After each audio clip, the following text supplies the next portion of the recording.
जब हम अकेले होते और हमारे चारों तरफ सिर्फ सन्नाटा होता है, तब एक आवाज़ हमारे भीतर से आती है जो कहती है डरो मत, मैं हूं ना।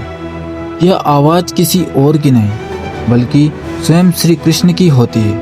वो जो न दिखे फिर भी साथ हो, वो जो न बोले फिर भी सब समझे, वो जो न रोए फिर भी तुम्हारे हर आंसू का कारण जाने। आज की ये कथा एक कहानी नहीं, ये उस हर इंसान के लिए है जो अंदर से टूटा है, जो चिंता के अंधेरे में खुद को खो चुका है, जो सोचते सोचते थक चुका है अब क्या होगा। तो आओ इस यात्रा पर चले जहां हम सिर्फ एक नया नाम याद करेंगे, भगवान श्री कृष्ण का। चिंता क्या है?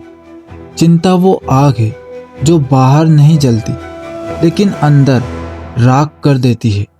ये वो शत्रु है जो हमारे साथ भी बैठता है और फिर हमारा ही मन हथियार बना लेता है। जब आप सोचते हैं मेरे पास पैसा नहीं है, मुझे नौकरी नहीं मिल रही, कोई मुझे समझ नहीं रहा, क्या मैं अकेला ही रह जाऊंगा, तो समझ लीजिए मन पर चिंता का बादल घिर चुका है।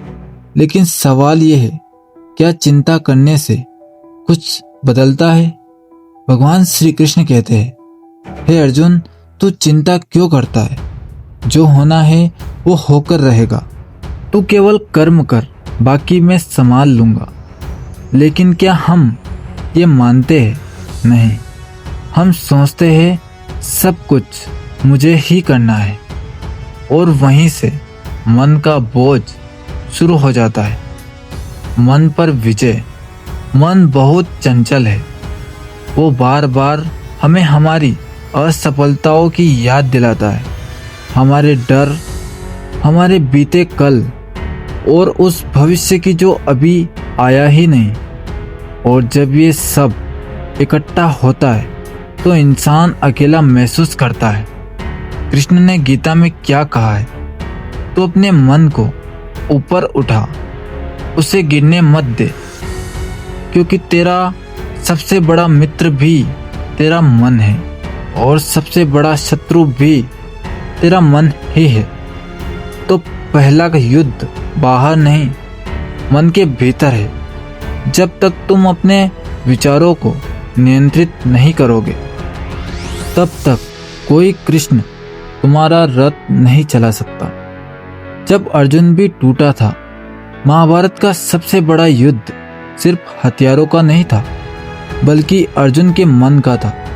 जब उसने सामने अपने ही बंधु बांधव देखे तो वो टूट गया, उसके हाथ कांपने लगे, धनुष गिर गया और उसने कहा, हे माधव, मैं नहीं लड़ सकता। क्या आपने कभी महसूस किया कि आप भी अर्जुन जैसे ही हो? जब जीवन की लड़ाई सामने आती है तब हम भी कह देते हैं, मैं नहीं कर सकता, मैं हार गया हूँ, अब कुछ नहीं हो सकता। और तब श्री कृष्ण सामने आते हैं, मुस्कुराते हुए कहते हैं, हे पार्थ, तू उठ, तेरी हार तेरे सोच में है, तेरी शक्ति भी वहीं है। तू लड़े बिना हार गया है, लेकिन मैं तेरे साथ हूं। चिंता से बाहर कैसे निकले? विश्वास रखे, मैं अकेला नहीं हूं। जब आप अपने कमरे में अकेले हो और डर, चिंता और अनजाना भविष्य आपका पीछा करे, तो एक बात कहे, हे कृष्ण, मैं जानता हूं तुम हो। बस यह विश्वास भी पर्वत हिला सकता है। कर्म करते रहे, फल की चिंता नहीं करे।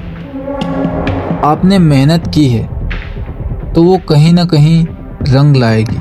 कृष्ण कहते हैं, कर्म किए जा, फल की इच्छा मत कर। जब तक हम यही सोचते रहेंगे कि क्या मिलेगा, तब तक हम अपने कर्म का आनंद नहीं ले पाएंगे।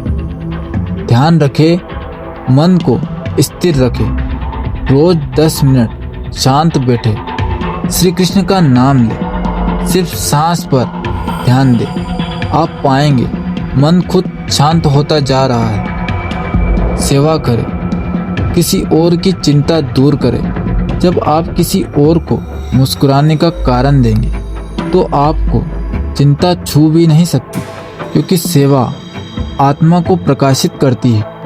कृष्ण की सीख, शब्द जो जीवन बदल दे। कृष्ण के कुछ अमर शब्द हैं जो हर चिंता को पिघला सकते हैं। तू क्यों व्यर्थ चिंता करता है, मैं तेरे साथ हूँ। तू क्यों डरता है, जैसे तू आया है वैसे ही जाएगा। खाली हाथ आया था, खाली हाथ जाएगा। अपने मन को साध ले, सारा जीवन अपने आप सुधर जाएगा। जब आप ये शब्द अपने जीवन में उतारते हो तो चिंता आपसे डरने लगती है। आप अपने भीतर एक नया प्रकाश महसूस करते हो, वो प्रकाश जो न दिखे पर जीवन को दिशा दे। वो प्रकाश कृष्ण है, चिंता से मुक्ति का मार्ग। आपका जीवन सिर्फ चिंता करने के लिए नहीं है। आप किसी संयोग से पैदा नहीं हुए। आपकी आत्मा एक दिव्य उद्देश्य लेकर आई है, और जब आप चिंता में उलझे रहेंगे वो उद्देश्य अधूरा रहेगा। तो आज से हर बार जब मन घबराए, हर बार जब आंसू निकले, हर बार जब लगे कि अब कोई नहीं है, तो बस आंखें बंद करें और कहे, हे कृष्ण, मुझे संभाल लो। क्योंकि जब तुम कृष्ण को पुकारते हो वो आते हैं, ज़रूर आते हैं। और अंत में याद रखना, जब सब साथ छोड़ दे तब श्री कृष्ण हाथ थाम लेते हैं। अगर ये वीडियो आपके दिल को छू गया हो तो इसे अपने उन दोस्तों तक पहुंचाओ जो इस वक्त चिंता में है, जो टूटे हैं, जो बस एक आवाज़ का इंतज़ार कर रहे हैं, श्री कृष्ण की आवाज़। यदि इस वीडियो से आपने कुछ सीखा हो तो इस वीडियो को लाइक ज़रूर करें और चैनल को सब्सक्राइब ज़रूर करें। और एक वादा करें, अब चिंता नहीं करेंगे, सिर्फ कृष्ण का नाम जप करेंगे। जय श्री कृष्ण।